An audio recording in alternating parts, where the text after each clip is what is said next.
Bismillahirrahmanirrahim. Assalatu wassalamu ala rasulillah wa ala alihi wa ashabihi ajma'in. Assalamu alaikum wa rahmatullahi wa barakatuhu. Welcome to yet another session of Quran for All. We will be starting today with Surah Baqarah ayat number 21, inshallah. So let's start the verse. Let's do the word for word.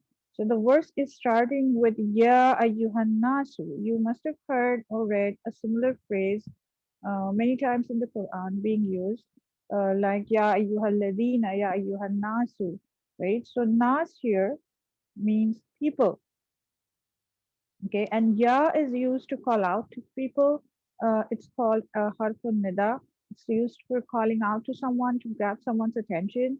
So Ya ayyuhan nasu, it will be, we can translate it as all people, or we can simply translate it as people, like pay attention, listen up. So Ya ayyuhan nasu, O people, or just people. O abudu, worship. O abudu is in the command form, and with the root letters Ain, Ba, and Dal. Abd is a slave, also means a slave. So we can translate it as worship, or we can also translate it as enslave yourself. So, U'budu, enslave yourself, or worship. Rabbakum, Rabb, Lord, Master. Kum is the plural pronoun, your. So, your Lord. Rabbakum, Alladhi, the one who. Khalaqakum, Khalaqa, he created. Kum again, your or you, plural here. So kum, he created you all. Walladina, wa and alladina, those or all those, the plural of alladhi. Min qablikum, min from, qabla is before, and kum again you, so before all of you, much before all of you, created everyone much before all of you. And la'allakum, so that you may. Kum here again is for the you, and la'alla is so that, or perhaps, or hopefully, maybe. So la'allakum, so that you may tattaqun, become righteous, or so that you may protect yourself. Coming from us, from the family of similar word which we have done before, which is muttaqin. Okay, those who protect themselves. So coming from the root letters waw, of, and yeah, to protect oneself, to have taqwa, right? So that you may become righteous, or so that you may have taqwa. Okay, let's take a closer look at the verse. So, like we saw, the verse is, kind of now grabbing the attention of everyone, and by starting with Ya ayyuhan nasu, people, no, wa'budu, worship, and slave yourself. Rabbakum, to your master, to your Rabb. Allazi, now it's giving us a description of this master. Allazi, he who khalaqakum, created you, and those who came much before you. Walladina min qablikum, and those who came much before you. La'allakum tattaqun, right? So that you may be righteous, so that you may attain taqwa, so that you may protect yourself. So this verse is coming full circle with what we started with, which was we started with Hudal lil Muttaqin, right? This book is a guidance for the God fearing, for the Muttaqin, for the God conscious, right? Those who try to protect themselves. And so now Allah subhanahu wa ta'ala is giving us a way of protecting ourselves, which is ibadah, which is ubudu. Protect yourself by enslaving yourself to your master. And it's also kind of a reminder, because the previous verses were talking about the hypocrites, right? The munafiq, who were just pretending to be the ibad, who were just pretending uh, to enslave themselves, but they were actually not. So it's kind of like in giving us a wake up call once more, that if you really do want to protect yourself, then what you need to do is good, or you need to worship, you need to enslave yourself to your Rabb. And another very beautiful thing here is, the usage of the word la'alla. La'alla is, can be translated as, so that perhaps or hopefully, right? Another word which is used in the Arabic language for so that is also the li or kai. Kai is also used for so that to give a reason of for something, right? So but here it doesn't say, so that you protect yourself. It says so maybe you will protect yourself. Hopefully, perhaps you will protect yourself. So it's kind of showing us a mirror to the truth that taqwa is, while ibadah is an external act, taqwa is something internal. It's an internal state. So, it's not really necessary that one will lead you to the other. Not necessary that just doing your worship will, lead you it to taqwa. But it is one of the doors. It is showing us that perhaps you can start with that. La Allah is giving us hope that, this is one of the doors that you can use. Worship, ibadah is one of the doors you can use to go towards that state of taqwa. And but there are also other factors that affect taqwa, and you need to pay attention. You need to look into those as well in order. So that's why there is it doesn't give a sure shot formula, but whereas says that there is hope that maybe uh, you will be able to protect yourself. Okay, let's move on to the next verse. So now the next verse continues with the description of our Rabbakum. Now it continues with Allazi, the one who Ja'ala made, Ja'alat, he made lakum for you. Lakum la is for, kum again for you all.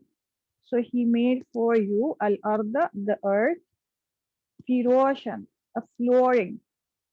Okay, firash is something that is laid down, uh, like a floor or kind of beaten down to make it flat and smooth and usable, you can say. So firash is a flooring. So also Mantala made the earth, a flooring for us. And was sama wa and a sama, the sky. Okay, sama can also mean everything that is above, not just the sky that we can see, but everything that is above us. That's also included in the meaning of sama. So was sama bina'an. Okay, a bina here we're translating as a ceiling, but you will also find a translation of that bina means a canopy. But a better understanding would be that bina comes from the root letters banaya, which means a firm structure. Okay, banaya means a firm structure. So he made the sky and whatever is above a firm structure for us. And then wa anzala, and he sent down, wa and anzala, he sent down, minas samai, min from a samai, the sky, ma'an, he sent down from the sky water, fa akhraja, fa then akhraja, he brought forth or he brought out uh, from it, bihi, from it or through it, Minas Samarat, from the fruits, min from, or you can say from all kinds of fruits. He brought forth all different kinds of fruits by means of the water that he sends from the sky. Rizqan, as provision. Rizqan coming from ra, za, and qa, which is rizq, razaqa, as provision. Lakum for you, la for, and kum again, you all. Fala taj'alu, fa again, then La taj'alu, don't make. The la is negating. See here we did ja'ala here, made, and here again it is taj'alu. This was the past tense. Ja'ala was the past tense. Taj'alu is the present or future tense. and the la is negating. So then don't make the same root letters, jim, ain, and lam. Then don't make lillahi with Allah. Andad and rivals, comparators. Andad is a plural word. Andad, or a plural of nadda, which is a rival. And wa antum, and you, wa and antum, you. Ta'alamun, very well know. So coming from ain, lam, and mim, to know, and you all very well know. So here, one thing we can you can say learn is the usage of how wow and fa is used. Both are conjunctions, but with wow, whenever a wow is used for conjunction, we translate it as and. In the case of wow, there is no sequence. But in the case of a fa, when a fa is used, there's a sequence of events that one thing happens, then another thing happens. That's why fa is used in the meaning of then, and wa is used in the meaning of and. So there isn't necessarily a sequence of events when wow is used, right? So we can understand that. So that's the usage of fa and wow. Now let's look a little bit closer at this verse.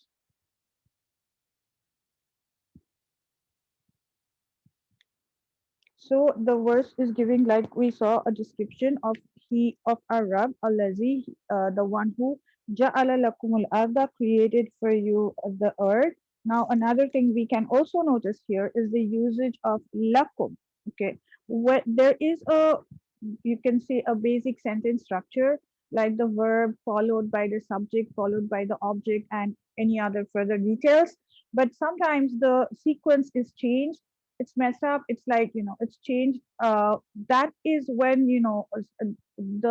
the person saying it wants to bring your attention towards something, wants to show that something is important. It is shifted from its place and the place is changed. So here lakum, for you, is, you can say, brought ahead.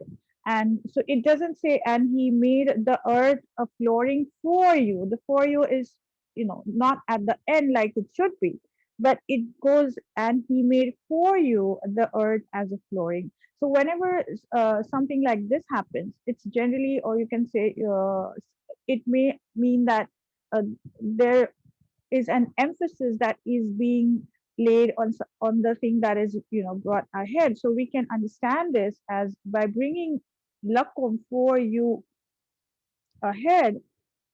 It means only for you, to show the importance that only for you it's brought ahead of its place. Allazi ja'ala lakum, and he made only for you the earth as a flooring and the sky as a firm structure above you. And then from the sky he sent down. Again, you can see here, it doesn't go he sent water from the sky. He says, and from the sky he sent down water, and by means of that water he brought forth, also subhanahu wa ta'ala brought forth all different kinds of fruit, and as a sustenance, as a means of sustenance, as a means of risk for us. And so then, there's a warning that فَلَا تَجْعَلُوا لِلَّهِ أَنْدَادًا. So do not set up rivals, do not, create rivals uh, with Allah subhanahu wa ta'ala. And here, of course, it does refer to you can say, the external idols that people create and worship other than Allah subhanahu wa ta'ala. But it also can mean the internal idols that we create within ourselves, the idols inside us of greed and jealousy and our ego. And every time we give preference to these things inside of us, we are creating them, or we are making them rivals with our Rabb, with Allah subhanahu wa ta'ala. So, and then Allah subhanahu wa ta'ala ends the verse with wa antum ta'lamun, and you very well know this. So the hypocrisy that was talked about in the previous verses, hypocrisy can be because of two things. One can be because of lack of knowledge, that you don't have the knowledge about the truth, and you're just pretending to know it, and you're just pretending to understand things. That can be one case. Another case can be that you do have the knowledge, it's not the lack of knowledge, but rather it's you're letting your emotions get the better of you. You're letting your greed, your ego, your jealousy, your wish for material gains, or your wish for some other kind of gain take over. And you're, in spite of that, in spite of knowing the truth, in spite of having the knowledge, you're choosing to ignore it because of some other motive, because you're allowing your ego or your greed or your jealousy to take over. Okay, so but here also Vandala is making it quite clear that of uh, it's not the lack of knowledge because of which you're doing this. You do know that this is the truth, and but in spite of knowing that, you are how you're letting your greed and your ego and your jealousy and your your need for material gains take over, and you're refusing the truth. So may Allah subhanahu wa ta'ala protect all of us from such a state, from ever falling into such a state.